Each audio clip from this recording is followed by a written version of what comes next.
The following program may contain strong language and mature content. Viewer discretion is advised.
Hello, everybody. Yes. Hello. I'm so excited to be here. Happy Friday, Junior. It is Thursday. What date is it? May 12th, 2022.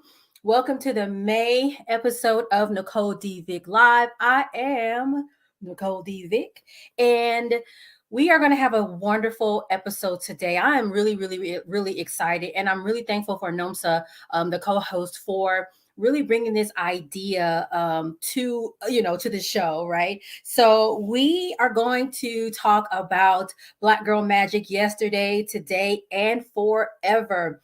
And so far, May has been a beautiful month, right?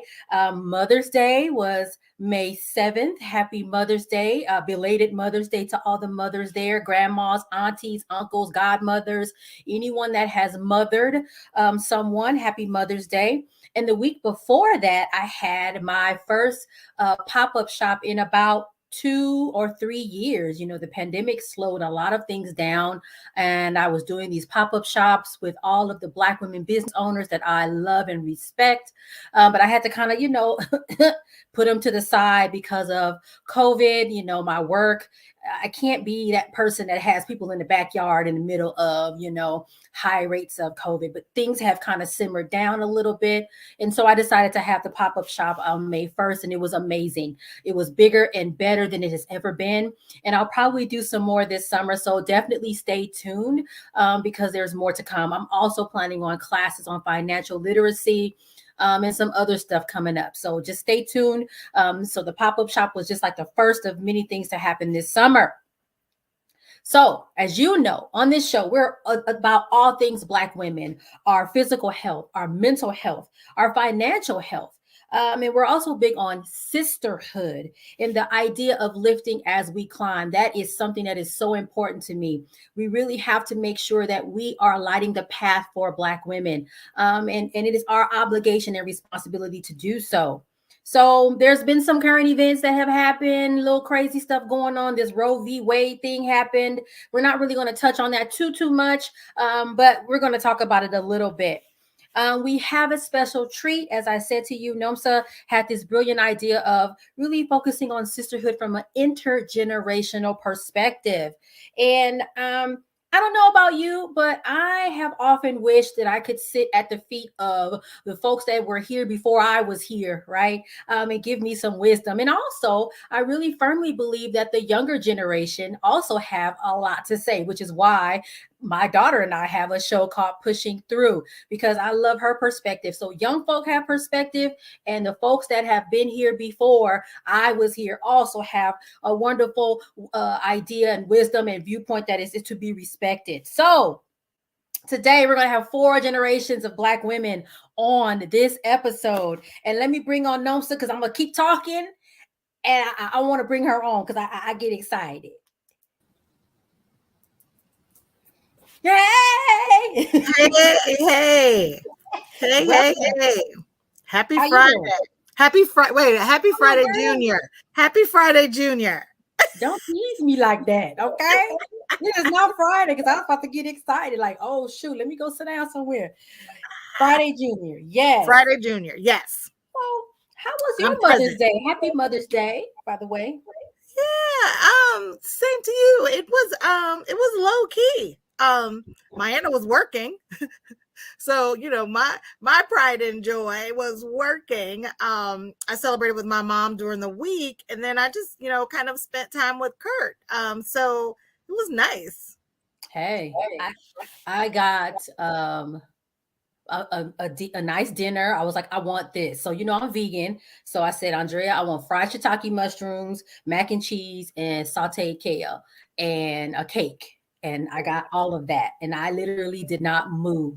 I was in my room on my little chaise lounge that you gave me, and I didn't move. I didn't move. I didn't go. I didn't do nothing. The dishes was out in the sink. I don't care. But I Well, enjoyed Kurt, my dinner. Kurt surprised me with a Carmelo Lakers jersey that I have been Okay. wanting all season. So although my Lakers broke my heart this season, that jersey was everything. So I was happy I got my jersey. That's amazing. See, and that's what Mother's Day is about, getting what you want, right? Yeah. And I had mentioned the pop-up shop earlier in my intro, and you Yeah. were there. I saw you there with your Wait point. a minute. And I got one of my purchases on. These are earrings I got from the Mahogany Box. Now, how did I miss those? I mustn't been paying no attention because those are cute. Well, she only had one pair, so I bought the one pair she had hanging, and a couple others. But yes, so I had a ball. I was broke after I left, but I had a ball. I thought it was great. That was great conversations. It was just great to see folks out. It's nice to be out again. Yeah. Now I ain't gonna sit here and pretend like we out the woods now. No, With we this are not out the Rona. woods. But I I mean, think well, I think it's. I mean, this may come up, and I know we talk about it. I think we're just at this place where I feel like we need to be, just at this place of, well, how do we live with COVID safely, right? So how do we? Because it's here. It's gonna. I feel like. I mean, I'm no medical doctor, scientist, or whatever, but I think it's gonna go through its waves like the flu or other things, and I think we just have to make sure, folks, that it's safe. Yeah. I mean, that's all we can really do. I think the only fear is that because it's now more commonplace and it's going to be around, that people equate it just kind of being here with, oh, it's not a big deal. But I mean, it's still the flu, the seasonal flu kills people. So Yes. I think we still have to remember that, just because it's going to be endemic or kind of be around doesn't mean that it's like benign. I think that's kind of Absolutely. the conversation that we had, Jamila and I had, was that last month. Yeah. So it's all about the messaging. I completely agree. Absolutely. So you had this brilliant idea of focusing on intergenerational sisterhood. And what was the thought behind it?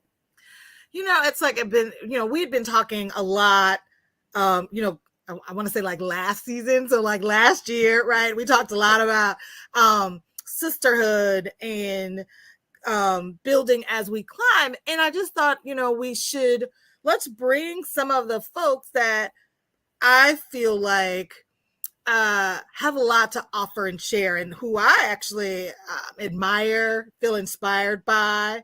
And so Fran was top of mind, who I absolutely love and adore. I think some folks refer to her, as our Black godmother, but she knows everybody. She's touching. I think she has so much to offer. And I just thought it would be a great opportunity to, share some space with her. And I haven't seen her, so it's also a little selfish. I was like, okay, I'll see her soon, but I can also see her virtually. And then Kelly, who's like, I feel like, my little cousin Kelly, who was also, a star in her own right. But I also feel like she brings so much, and she's a mover and shaker. And I just thought bringing all of us together I think we all touch on issues that impact women, Black women, our community in different ways, and just like being able to just have some fellowship together. Yeah, I agree. I'm excited. Let's just go on and jump on in and bring both Fran and Kelly on so we just got to do this. All right, come on, Big Brick.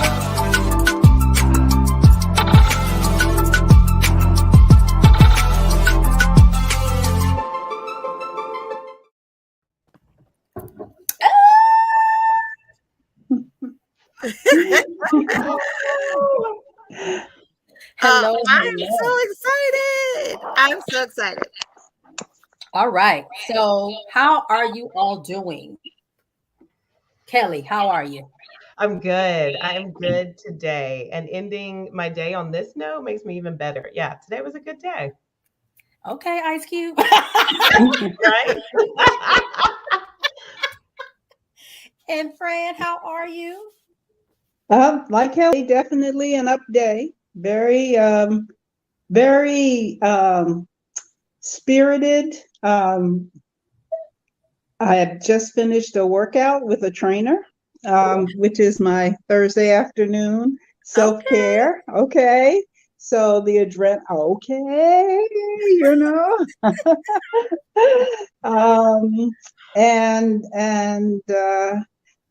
this is lovely. This is just like having, a little time before dinner and the evening. And my reflection on today is that it was really good, and I feel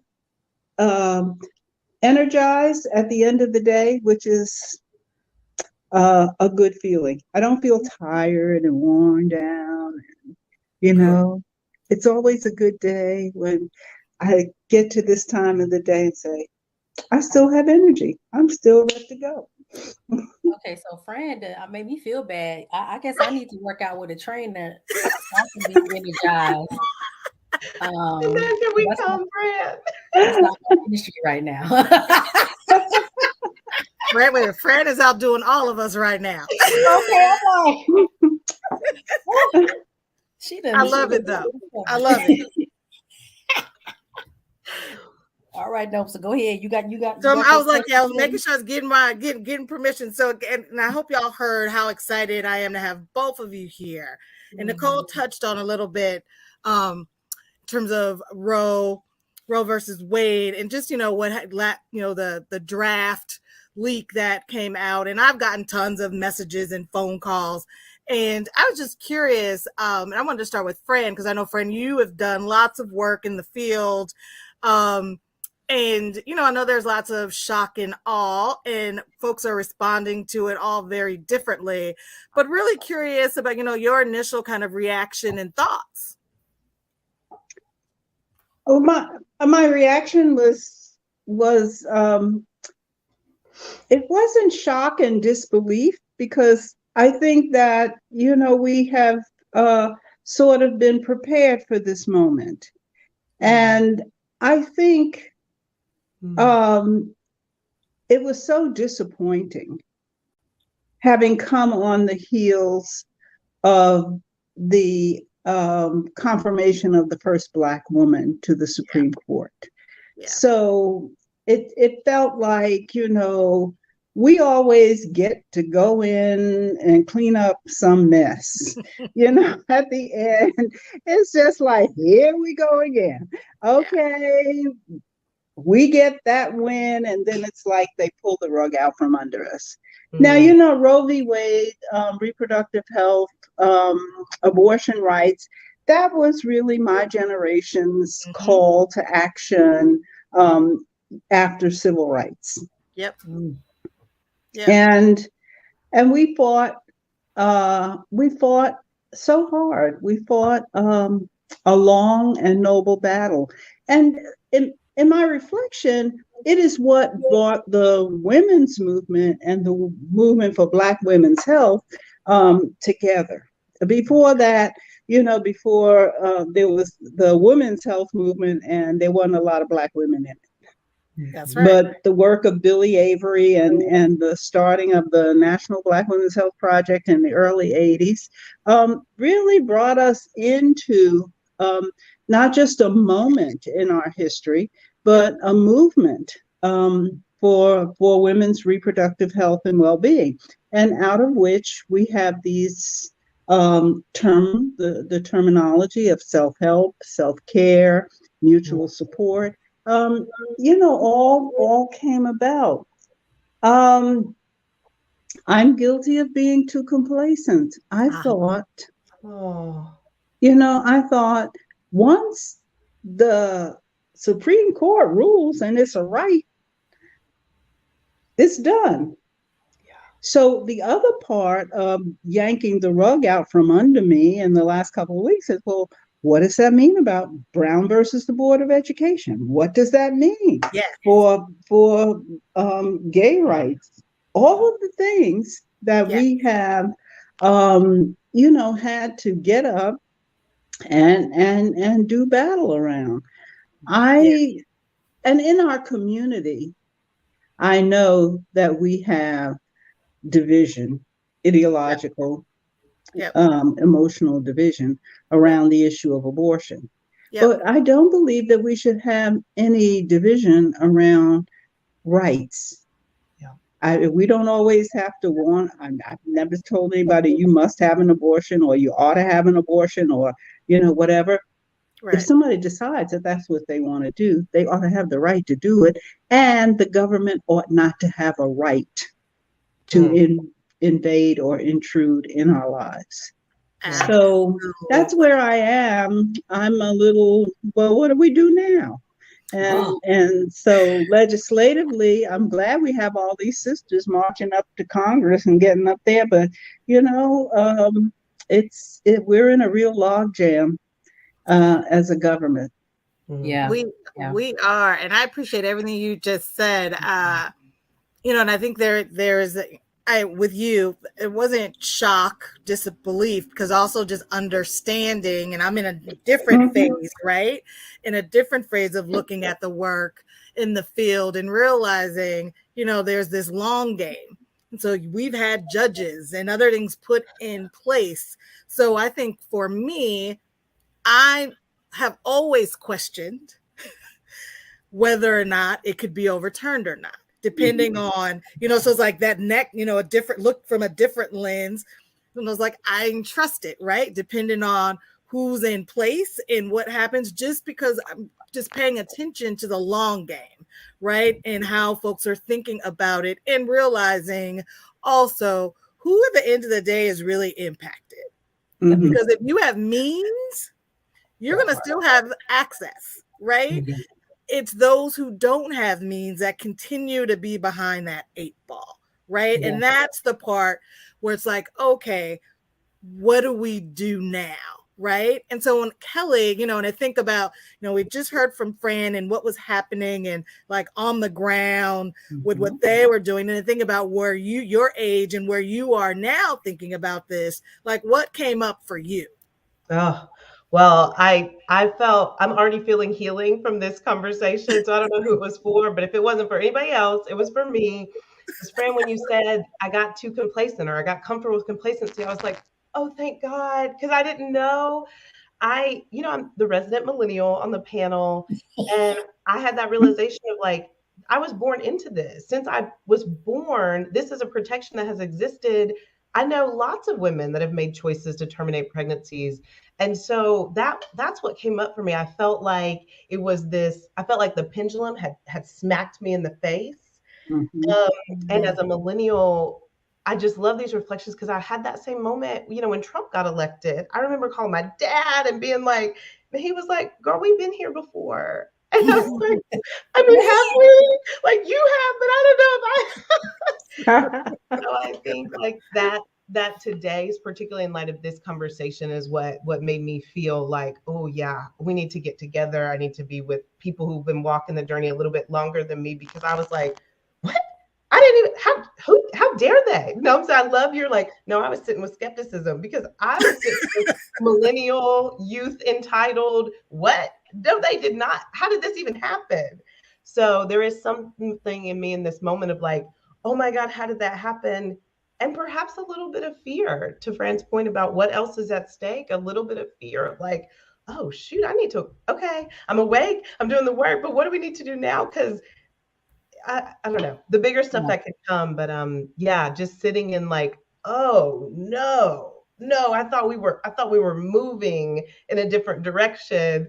And so now I'm feeling like, okay, we got to stay in the game and be more strategic, and Nomsa anchor into that long game that you talked about. Yeah, I think this whole idea of keeping your foot on people's necks sounds like what we need to be doing, really, because other folks, again, as Nomsa said, have had this long game sort of perspective on things, and I think the complacency is something that's very real. I didn't think something like this could happen either, or even the thought of something like this could happen. So I think the idea of like we got to keep our foot on folks' necks, like this can't go back because too much is at stake. Absolutely. Right. And like Fran said, my mind went to, Board of Education. It went to gay right. It went to, so it's like that, because I'm like, if this happens with this, we so gotta let me say, so I've had an abortion after I was married and had a child. I have a friend who died having an abortion when it was legal, because even though it was legal, it was still not acceptable. It was, they talk about sisterhood. People were gasp, oh my God, oh no, you didn't. You had these barriers, the gatekeepers in our communities, sometimes from the faith community, but sometimes also just from the kind of middle class, middle age, whatever it meant to be of a different. So it is just not easy to sit with this. I'm sorry, my phone rang. And I really am grateful for Fran for sharing and being transparent about that, because I think, again, we tend to think that, I hear this all the time. Well, people use this as a form of birth control, or only certain people do these types of things. And I think it's really important to recognize that a lot of people, and I can raise my hand and say that I know someone that has had one. And I'm sure many of us can say the same. It's like, the decision should be left up to the woman.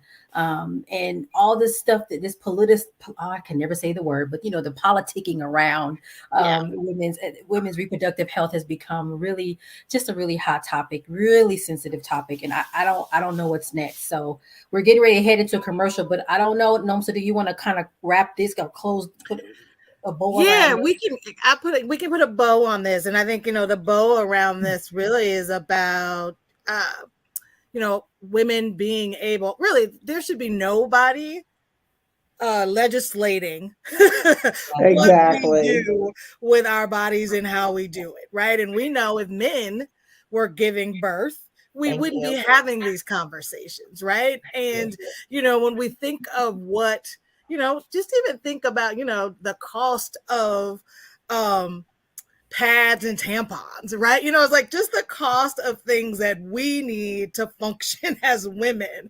and just taxing that, we should be giving that stuff away free, but just the things that come up for women, again, we just can't sleep on this, right? And we can't step back. And I think Fran also said, and we have to come together, all women, right? Because yes, Black and brown women, Asian women, poor women will suffer and be impacted, but we also can't forget that anybody could actually choose and need to have an abortion. And they should have access when they want it, how they want it, where they want it, right? They shouldn't have to be in Alabama and travel to California to have an abortion. Absolutely. Thank you for that. And so before we go on our commercial break, when we come back from our commercial break, we're going to talk about this whole idea of lifting as you climb. I want to talk about that. That's something I really very strongly about. And I want to hear from Kelly and Fran what that means and how they have contributed to that whole concept. So let's go to break and we will be right back. See ya.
Pyro Media Network is a proactive network focused on providing innovative space for content creators and entrepreneurs. PMN is dedicated to giving its viewers a diverse entertainment experience while helping content creators elevate their production, engagement, and overall branding. To date, PMN has reached over 1 million viewers and listeners internationally, produced over 72 successful shows with high ratings and fanfare, and has housed over 135 content creators, brands, and businesses through entertainment and consulting services exclusive to Pyro Media. Pyro Media Network is a space that makes you feel at home. So if you or someone you know wants to make an impact, then contact PMN by visiting www.pyromedianetwork.com, and we will take your production to the next level.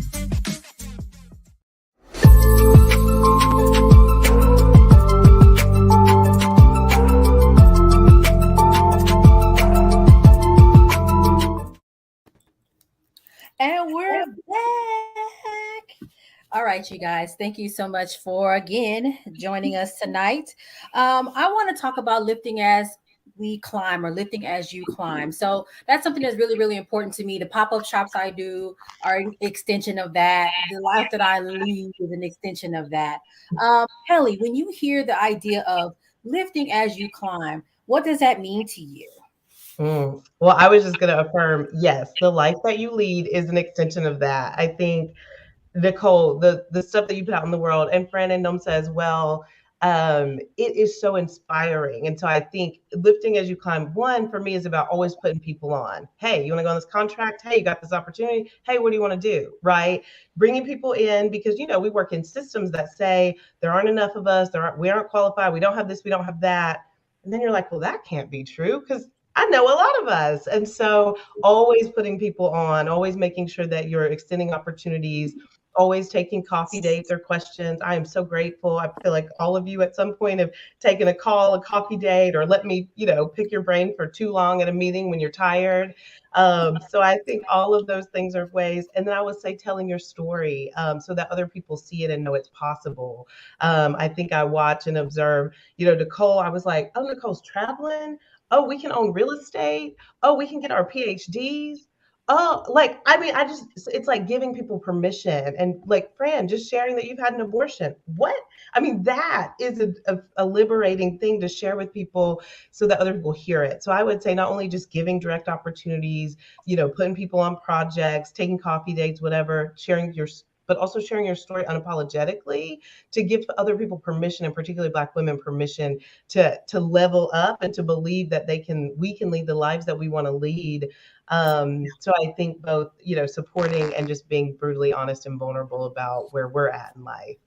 Yeah. Absolutely. And I think telling your story and sharing your story is so important. And I think a lot of us as Black women feel like our story isn't valuable, isn't worthy to be heard or told or shared. But there have been so many examples or instances in my life when I've said something or someone has said something to me, and it's like, I actually need to hear that in that moment. To get to the next step to where I'm going. And as you said, like Nomsa and Fran and all the other women have been so, been wonderful examples to me of what is possible. And so, just by being observant and paying attention, it's like, oh my gosh, it gives you a little bit of pep in your step, at least a little bit to get you to the next step. And Fran, I just want to hear from you. Lifting as you climb, how have you brought other Black women up as you have made your way through your career, even personally? I'd just be interested in hearing that. And if you have tips for us to help us to remember to be that light for our sisters who are coming after us. So this is awesome. I want to just validate Kelly, lifting up the idea that we all are connected, and there are a myriad little things that we do that affirm each other, because every opportunity that we're given to affirm somebody is an opportunity we didn't take to tear somebody down. So, that if we begin to orient ourselves toward affirmational behavior, then the opportunities to lift each other is important. So, I come out of the self-help mutual support group movement, and I'm so grateful that there were people who saw things in me that I did not see in myself. I could not have said, to anybody when I was a young person that at 79 years old, I would be doing this. It just, I didn't even know this existed. So if it weren't for people who just, and I wasn't always a willing subject. I because I was a little arrogant, like, you don't need to tell me, I got it. I know what I'm doing. And somebody said, shut up and come here. And one of those bodies was Dorothy Height. And she made sure that I understood what it meant to go to the White House, to counsel a president, to go to Congress, to bring 35,000 people to Washington to unveil a monument to Mary McLeod Bethune. And I didn't have the great appreciation in the moment. I was just like, what is she talking about, bringing 35,000 people to Washington? And then she wanted 250,000 invitations sent out, hand addressed. But, when you look back on it and the way that the civil rights movement sort of carved out this space that Black women weren't as visible and as vocal or allowed to be.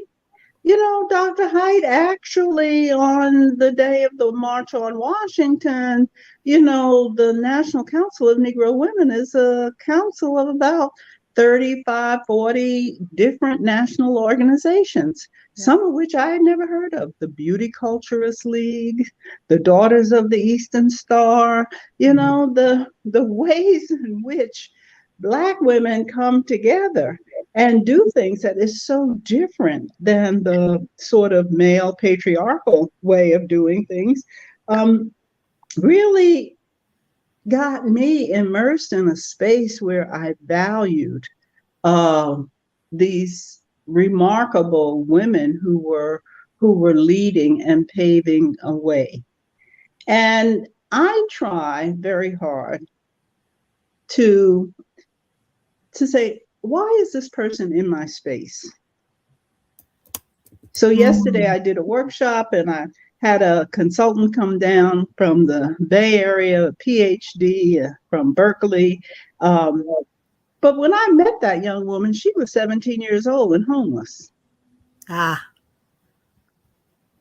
And the only thing I could think to do at the time that I met her, and this was before I was married, to Bernie Rollins, I just took a key off my key ring and handed her the key to my apartment and said, "You're not homeless. So you have a place. Now we have to work out. You got to go to college. You'll live in the dorm. On vacations, you'll come. You'll do whatever." And, she kind of picked it up. And now I'm learning from her. It is this exchange of support over time, because too often and too arrogantly we think that we are not going to need people. And so I reckon, I'm glad we have millennials and what Gen Xers and whoever else you are. I don't know how to do, but for the senior set, I can assure you that it is comforting to know that there are people who feel a sense of connection and responsibility to me, as I once did to them. They aren't always my relatives. They're not my blood relatives, but they're the people who care. And I think the most important thing about staying connected to people and helping to lift people way generations, I'm talking about teenagers and early 20s, is that some of what we know and have experienced is going to come in their lives. And it can be anything from how to set a table to, how to cook something, or how to go on an interview, or actually how to advocate for yourself in the emergency room. That's right. The collective insight that I hardly think about on any day can sometimes just kick into action if someone calls and says, "I'm in this circumstance." And so we should never think that what we have learned and acquired and accumulated isn't useful to someone, right? Even though we may not use it on a daily basis. So it can be an everyday act of kindness. It can be targeted. We could all just go out and grab somebody and say, I'm going to do you. Yeah. And make that real for someone to feel the experience of being lifted, even as I feel I was lifted up when I had no idea what I was doing, literally. Wow. That's amazing. So amazing. And I mean, I think you're right. Sometimes you just got to do it. And that person over there, I'm going to go talk to that person over there and see how I can help. And sometimes it's not even apparent what the issue is until you start having a conversation.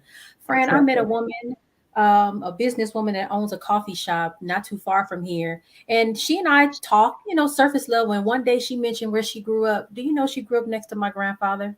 And she met me when I was a baby. And I had no idea. She started crying. I'm crying because I'm like, oh my God. She was like, you were the baby. You were the baby that they brought to the house. And I'm like, I guess I was. But it's like in conversation with people, just taking that moment. You just never know where stuff goes. I have people text me all the time. Hey, I'm trying to help this organization diversify their vendors for food. Can you give me the number to that coffee shop? Absolutely. Hey, I need somebody to do this thing. Do you know somebody? Absolutely. And it's like, I'm always looking and trying to connect people to things. And I think it's just such an important thing and so valuable because you get people's names and spaces that they may have never even imagined being in. So I'm really happy to hear that perspective. And there's times I'm like, I don't know what I'm doing, but somebody had a thought in their mind, but you can do it, Nicole. So I'm gonna put you in that space and you gonna do it. And I'm like, oh, okay. And then it's done. Like, okay, run a call center. What? Okay. And then it's done. So, I don't know. Really exciting. Nomsa, you have any thoughts on that before we move on? No, I'm just going to say everything that Fran just said is actually all the reasons why she holds a special place in my heart. And Fran may not even remember this, but early on when I first met Fran. And I had sent her it was just, I'd heard a lot about her and I got to meet her and it's like, I like this lady. And I sent her a message and I was like, so Fran, I'm looking for a mentor. Is that something you would be interested in? And she was like, yeah, if you're interested in mentoring me. And I was just like, oh, wait a minute. So she's looking at me in a certain kind of way and I'm thinking about her in a certain kind of way. But I was just like, oh my, okay, I love that. So, I mean, and that has stayed with me and I don't see Fran all the time. COVID has actually made it even, it has spread out, even more, but there's just, there's this, I've always appreciated the humanness or the humanity of her and how she engages. And just, and some people just, you feel like you're just stuck no matter what, right? And so, no matter how long the time or distance may be, Fran is pretty much stuck with me. No, she's stuck with all of us. She don't even know. I was with my daughter. Okay, I'm blushing.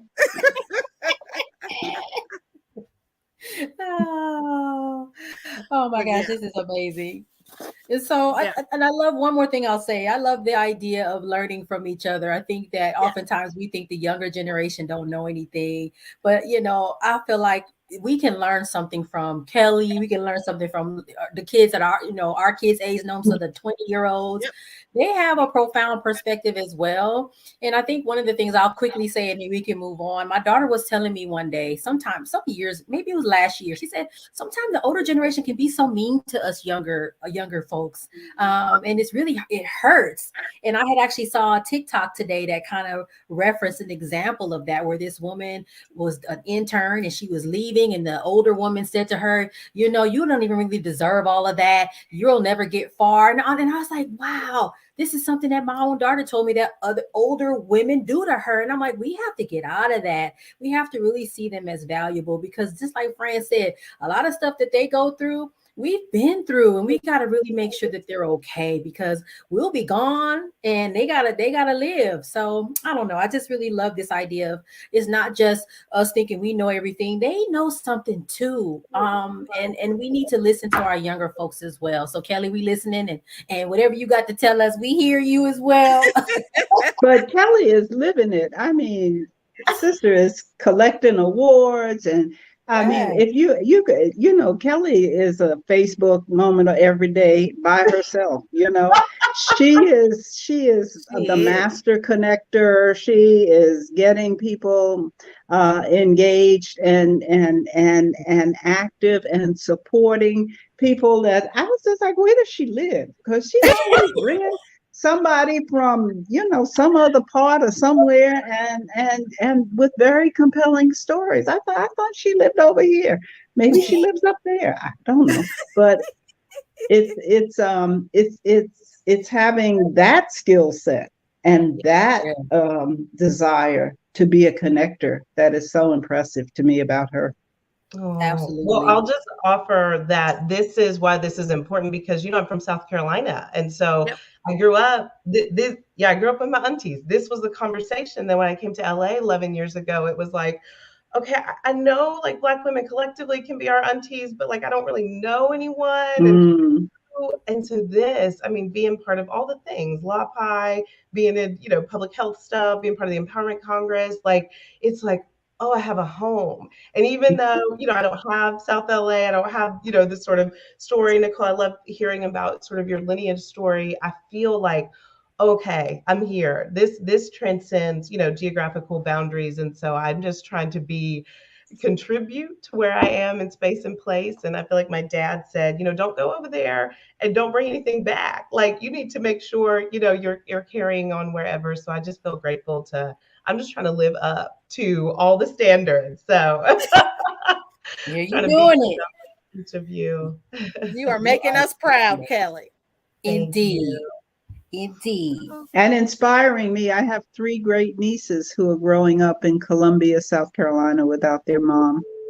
And so just to, that's inspiration and possibility. I'm like, oh, Oh, people do move to LA. Yeah. Let's connect. I There you love go. connecting to my people in the South. Nomsa thought we were cousins. We swear there's some people. Uh-huh. You know, we're probably all connected. Absolutely.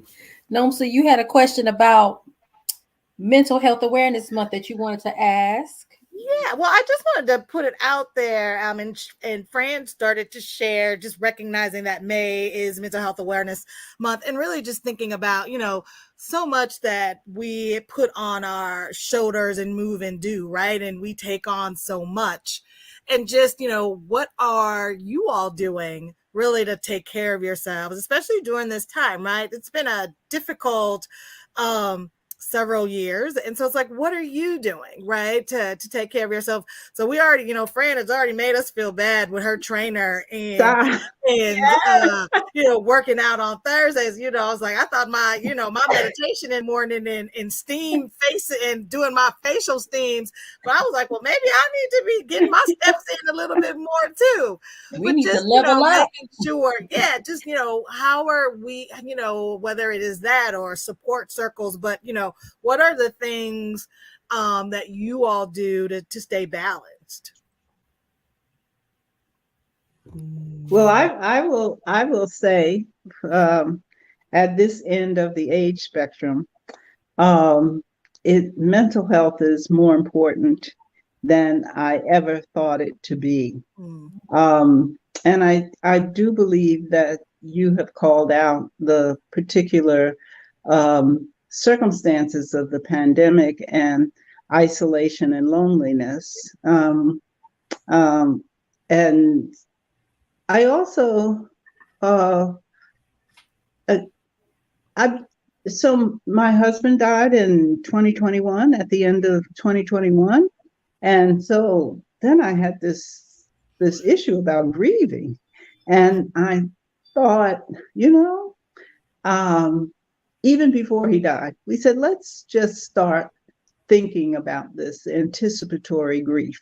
And so for a year, we were in counseling, kind of talking about issues and making it real. And then Carlene has this seniors aging and grace and elegance and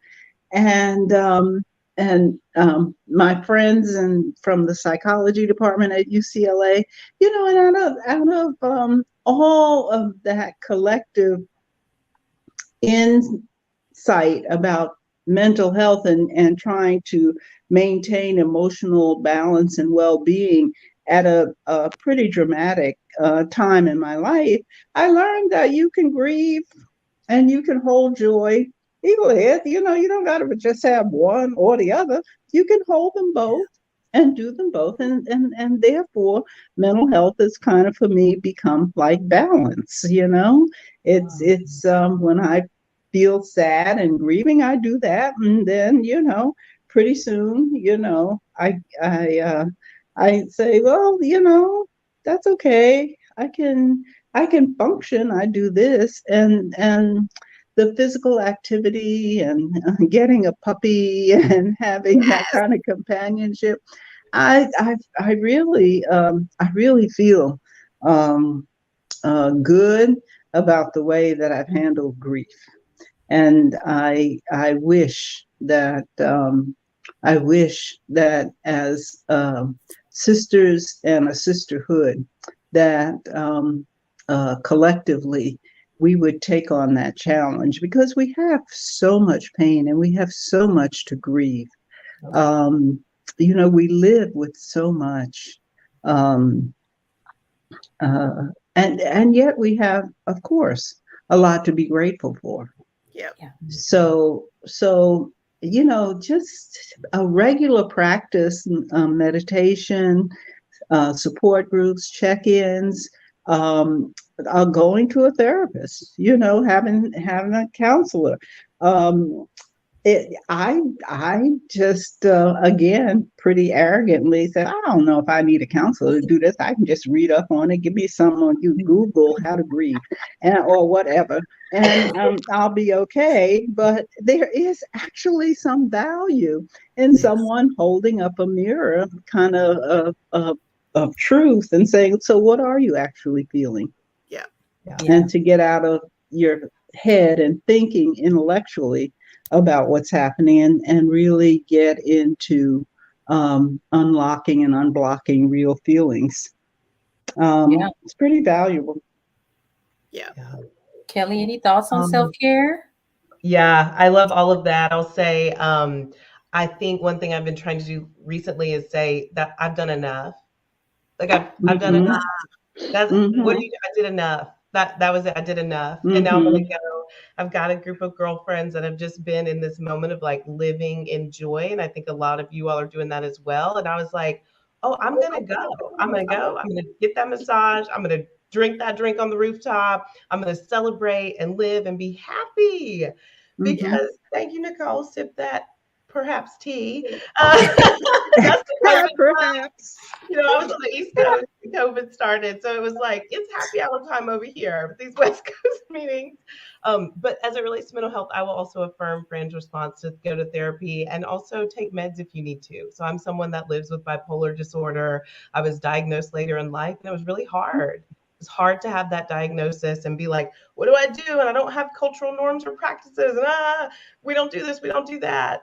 And so I will just say that is a gift. If you need, to use medication in combination with therapy, in combination with prayer, do all those things, because taking care of ourselves is what matters. And then managing to that. I have to sleep, which means sometimes I can't do all the things I want to do, and that's okay. So those are a couple of things that have come up for me. Awesome. We have about 5 minutes left. And so in a quick 1 minute, I want to hear from both of you. I'll start with Kelly, and then I want Fran to have the final say. What does the future look like for Black women? Kelly, in 1 minute. It looks like liberation and joy. And it looks like leadership in all the spaces and places that we know we have the ability to lead and that we have not had the opportunity to. So I'm claiming leadership, representation, and joy over the next, whatever the next future is in my life. Fran, what does the future look like for Black women in 1 minute? Well, I wanted to talk about 35 and having children and not being married. But I will go along with your request and stick to this topic. I think it is really about gratitude. I think that we are certainly entitled to be angry. I think that the negative energy is all around us, but we have got to come down on the side of gratitude and be very grateful for so much of what we have. And that doesn't mean that there isn't more that we want and a lot more that we will do and fight for together. But we have to be very grateful that we live in a society that for most of us, we experience some levels of abundance on a regular basis, and that we can be here for each other. I think that the web of sisterhood is going to grow stronger and more solid as we learn to validate and appreciate each other. Perfect. That's beautiful. Thank you both so much. Nomsa, you want to close us out? Oh my God. I feel like we need a part two. Exactly. I feel like we need a part two of this. I was like, oh my God, the time is almost over. I'm just glad both of you both were open and willing to join us. I so appreciate you all giving to us in this space. It has actually filled my cup. So it's like, I'm just glad to be in this space and to hear from both of you. And then I'm like looking at the comments from folks watching. So yeah, I think, Nicole, we're gonna have to figure out a part two to continue this conversation. But I think being and creating these spaces to talk and share are things that I'm glad Nicole has this show. I'm glad she asked me to co-host with her, because it just gives us another space to come together. You know, I'm looking forward to us actually even be able to do some of these conversations in person. But this has just been wonderful. And so again, just with so much appreciation, love, and gratitude to you both. Yeah. Thank you so much, Fran. Thank you, Kelly. Yeah, we're going to have to do a part two. Maybe we will do it in person. We'll figure something out. But thank you all for watching the Nicole D. Vick Live. As always, you can find me on Instagram at Nicole D. Vick. You can visit my website, www.nicoledvick.com. I got two books. One is Pushing Through and one is Push Through. You can pick those up. Amazon, Target.com, BarnesandNoble.com, Walmart.com. Just Google the name and the book will pop right on up. Thank you all so much, and we will see you next month. Bye.